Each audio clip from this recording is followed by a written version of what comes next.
Sometimes when I'm working with a client, I can tell fairly quickly why the client has not gotten the results they'd like. Now, this is often very visible when it comes to coaching a client, consulting with a client, maybe even providing some service to a client. You see, clients will often come to you and they'll have a point of view and they'll have a certain attitude about the work. And sometimes that point of view is helpful in that the point of view says, look, I need help in this area. I haven't gotten the results that I'd like. I'd like to have more impact. I'd like to get this done. But their attitude might prevent them from getting that done. And what often happens is, as a professional, you're there to guide them. You have lots of experience with many different situations getting these results. And the client will try to impose their view, their attitude on you, and that will be a problem. So what I'm saying to you is, if you're really skilled in what you're doing and you've got lots of experience and you know your subject matter, you know your industry, you know your products and services, you have to lead the client. You can't let the client lead you. Now, many clients will want to lead you because once they've hired you to do something, they feel emboldened. They feel that somehow they now have more knowledge than they used to have and they can guide you. And I'm not saying the client can't contribute to that or the client doesn't have valuable experience or valuable perspective, but usually they're not getting the results and don't have the results that they'd like to have because there's something they don't know. And if you as a professional don't educate them, inspire them, guide them, they still won't get the results. And what will happen is that client will leave you disappointed that you didn't get the results for them. Now, I find that this is something that is a very good indicator on whether someone is the right client for you. How receptive are they to what you have to say initially? How much trust do they have in your experience? Are they willing to accept your point of view and go with your judgment? Are they willing to adopt a different attitude about what they're doing and not get locked into whatever experience they've had? You see, you have to assert yourself with clients. You have to give them guidance. You have to give them confidence.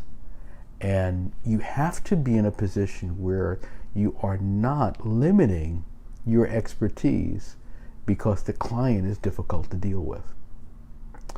I've had scenarios in my career where I've done various things for clients, and upon reflection, I didn't like the work.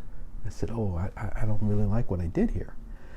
And I realized that accepting any client, accepting any terms, accepting any situation is not the right way to go. So you have to have clients that appreciate what it is you have to offer, and not just when they're looking in the window and they see it there available, so to speak, but once they come inside and they hear the way you think, they hear your approach, and you've taken them by the hand to get something done. They have got to work hand in hand with you to get the results that they need.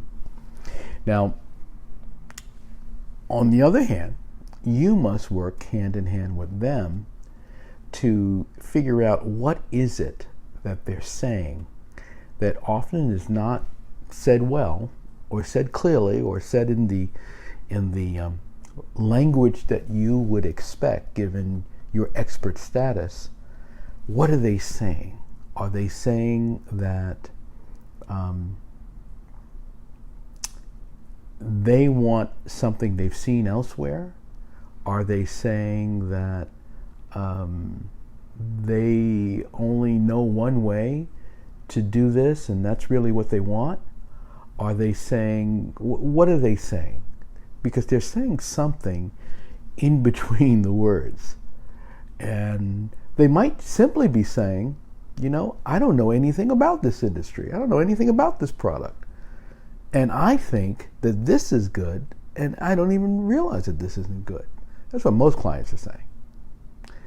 Or they might be saying, I don't see the difference between what you offer and what you've provided and what else is out there, or in what I could have done. That's also something that people will say. In the design business, I have a friend of mine, graphic designer. We had a number of friends in graphic design over the years, and they would often call me and say, can you believe the client didn't like this? Or the client didn't understand how compelling this was, this presentation? And an artistic person can get very frustrated in that scenario. But again, the key is giving the client an education, guiding them, asserting yourself, giving them some understanding of what it is you do that isn't so obvious, what it is that isn't so obvious, and why your view is so important in the process. You must lead the client. You must be confident in who you are and what you offer. You must be definite about what that is. You can't be intimidated by their internet research, or what their neighbors have said, or what their husband or wife has said. You have to stay firm in your expertise. And if it turns out that you can't help that client, well, there are many other options out there. There are many other people who will do that work and might not have the same standards, and will do it on the basis of other considerations. So I want you to think about those clients you're working with, and think about whether you are truly leading them and doing great work for them, or whether you are acquiescing to a lower standard and thereby not doing your best, not making the best contribution you can make to the client and to the industry that you work in and to the body of work that's out there. Lead the client. Do so assertively. Do so confidently. And the client will get better work, and you'll get better too. If you like this tip, give me a thumbs up. Let me know you've liked it. Share it with someone in your network. Make sure you subscribe to my channel. I have a lot more I want to share with you, and I'll see you next time.